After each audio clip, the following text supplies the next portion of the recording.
GTO Venkanna మరణంపై Harish Rao tweet చేశారు. ఇసుక బొగ్గు మాఫియాను అడ్డుకుంటే చంపేస్తారా అంటూ ప్రశ్నించారు హరీష్ రావు.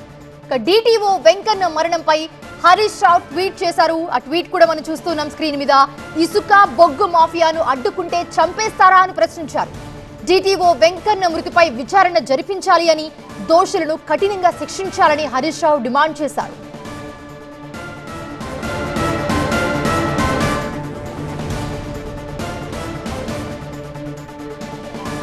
భూపాలపల్లి జిల్లా చెల్పూరులో డీటీఓ మృతిపై అనుమానాలు వ్యక్తమవుతున్నాయి. పొలిటికల్ గాను కూడా డీటీఓ మృతి కాకరేపుతోంది. జయశంకర్ భూపాలపల్లి జిల్లా చెల్పూరులో దారుణం జరిగింది.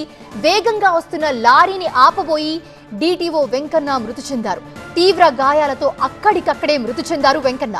వాహనాలు తనిఖీ చేస్తూ ఉండగా ఈ ఘటన జరిగింది. 25 రోజుల క్రితమే బదిలీపై వచ్చారు డీటీఓ వెంకన్న. వెంకన్న మృతి పట్ల మంత్రి పొన్నం దిగ్భ్రాంతి వ్యక్తం చేశారు. వెంకన్న కుటుంబానికి అండగా ఉంటామని హామీ ఇచ్చారు. ఇక మరోపక్క డీటీఓ వెంకన్న మరణంపై హరీష్ రావు ట్వీట్ చేశారు. ఇసుక బొగ్గు మాఫియాను అడ్డుకుంటే చంపేస్తారా? డీటీఓ వెంకన్న మృతిపై విచారణ జరిపించాలి అని హరీష్ రావు డిమాండ్ చేశారు. దోషులను కఠినంగా శిక్షించాలి అన్నారు హరీష్ రావు.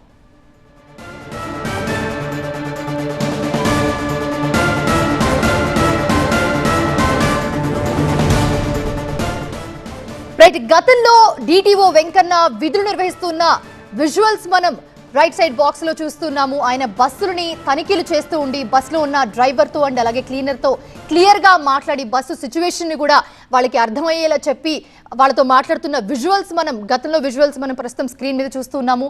ప్రస్తుతం ఇదే విధంగా తనిఖీలు చేస్తూ ఉండగా ఒక లారీని ఆపబోయి ఆయన తీవ్ర గాయాలతో మృతి చెందారు.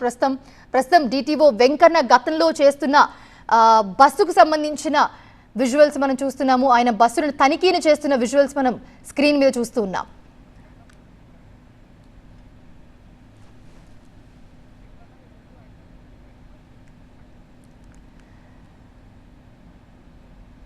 ప్రస్తుతం వెంకన్న గతంలో తనిఖీలు చేస్తున్న దృశ్యాలు ప్రస్తుతం మనం స్క్రీన్ మీద చూస్తూ ఉన్నాము. ఈ రోజు అదే విధంగా తనిఖీలు చేస్తున్న సమయంలో ఒక లారీని ఆపబోయి ఆయన తీవ్ర గాయాలతో మృతి చెందిన సిచ్యువేషన్ మనం చూస్తూ ఉన్నాము.